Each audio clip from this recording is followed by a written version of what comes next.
चलो जी आ जाओ भाई साहब। यार चलिए देखो, अगर आप छोड़ दो सारे का, मोस्ट इंपॉर्टेंट क्वेश्चन किसका है, 3D का है। ठीक है, ये 2 लाइन की इक्वेशन गिवन है, कह रहे हैं 2 ये लाइन है उनकी इक्वेशन गिवन है भैया, ये कार्टेशियन फॉर्म में है क्योंकि वेक्टर कहीं पे गिवन है नहीं। फिर कह रहे हैं इनके बीच का शॉर्टेस्ट डिस्टेंस फाइंड करो 2 लाइन के बीच का।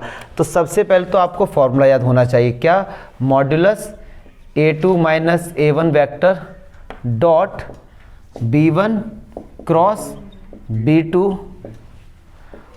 Upon modulus. अब देखो यहाँ से बच्चा कोई कंफ्यूज मत होना कि सर 2 मॉड्यूलस क्यों है, ये तो मॉड्यूलस है फॉर्मूले वाला, और ये मॉड्यूलस बता रहा है कि distance can not be negative, तो कंफ्यूज मत होना इसमें। अब देखो ये क्वेश्चन आप तभी कर पाओगे यार जब तुमको A1 A2 B1 B2 का मतलब पता होना चाहिए। अगर जनरली मैं यहाँ पे मैंने ये इक्वेशन है, ये कार्टेशियन फॉर्म में है, फॉर्मूला मैंने लिखा वेक्टर का क्योंकि एनसीईआरटी में यही गिवन है, तो आपको आना चाहिए कि ये A1 A2 होते क्या हैं। देखो अगर लाइन की एक इक्वेशन होती थी A वेक्टर प्लस लैम्डा, तो ये B वेक्टर एक ऐसा वेक्टर होता था जो उस वेक्टर के क्या होता था, पैरेलल। सही बात है। कैसे इसको निकालेंगे तो जरा समझ लो। पहले अगर मैं बात करता हूँ A1 वेक्टर, A1 वेक्टर क्या होता है, तो जो इनके इसको क्या मैं x माइनस 0 y माइनस 0 लिख सकता हूँ भैया। तो जो ये होते थे इनको हम बोलते थे A वेक्टर, और जो नीचे वाले होते थे इसको हम क्या बोलते थे, B वेक्टर। 2 हैं तो A1 और B1। तो A1 क्या होगा, देखो 0 i cap plus 0 j cap plus A। अब कोई बच्चा ये ना सोचे कि सर यहाँ तो माइनस A था, ये सब बेसिक बातें हम लोग पढ़ चुके हैं इनका, ये फॉर्मूले में ही होता है माइनस। ठीक है, और B1 फिर वेक्टर क्या होगा, तो फिर क्या मैं इसको फाइनली ये लिख सकता हूँ A k कैप। चलो जी, B1 वेक्टर क्या होगा, M1 i cap plus j cap और प्लस का 0 k कैप। क्या बात समझ आ रही है। तो ये हमारा हो गया M1 i कैप प्लस का j कैप। तो A1 B1 निकल के आ गए। चलिए जी, ऐसे मैं निकालता हूँ A2 B2 फिर। तो A2 क्या होगा जी, इसको भी मैं x माइनस 0 और y माइनस 0 लिख सकता हूँ। तो मैं डायरेक्ट लिखूँ, इसको क्या लिखूँगा A, लेकिन यहाँ पे क्या जी, हाँ यहाँ पे क्या है प्लस, तो क्या मैं इसको प्लस को माइनस और माइनस ए लिख सकता हूँ भैया, क्योंकि स्टैंडर्ड फॉर्म यही होती है। तो अब यहाँ पे क्या आ जाएगा, माइनस का ए कैप। चलिए B1 vector B2 vector sorry, तो ये क्या होगा जी, M2 i कैप और प्लस का j कैप, वो तो 0 है। अब फॉर्मूले में A2 माइनस A1 है, रख दिया मैंने मम्मी बोरा। इम्प्रूवमेंट हो रहा है, देख रहे हो। A2 माइनस ए कैप, तो देखना A2 क्या है, माइनस का A, और ये भी हो जाए तो माइनस का 2a कैप हो गया।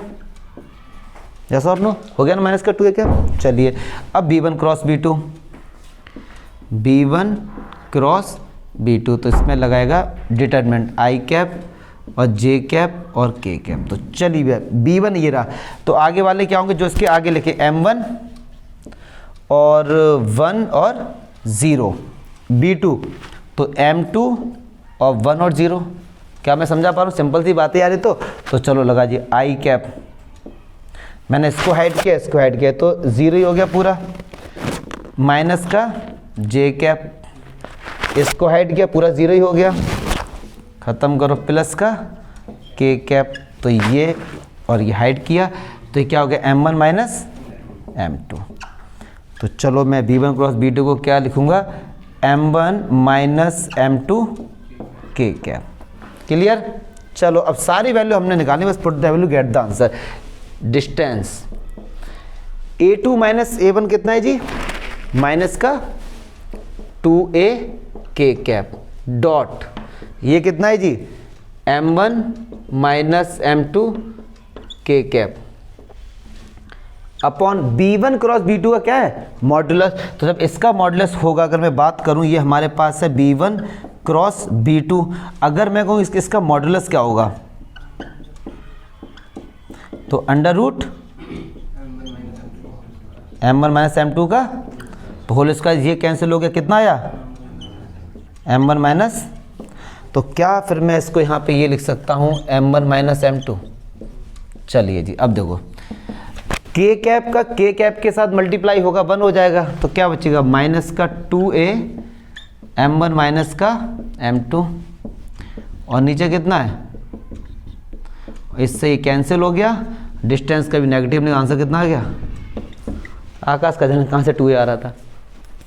अच्छा था, गुड, वेरी गुड। डाउट बताओ, डाउट इसमें, doubt. Put the value get the answer था बस इसमें।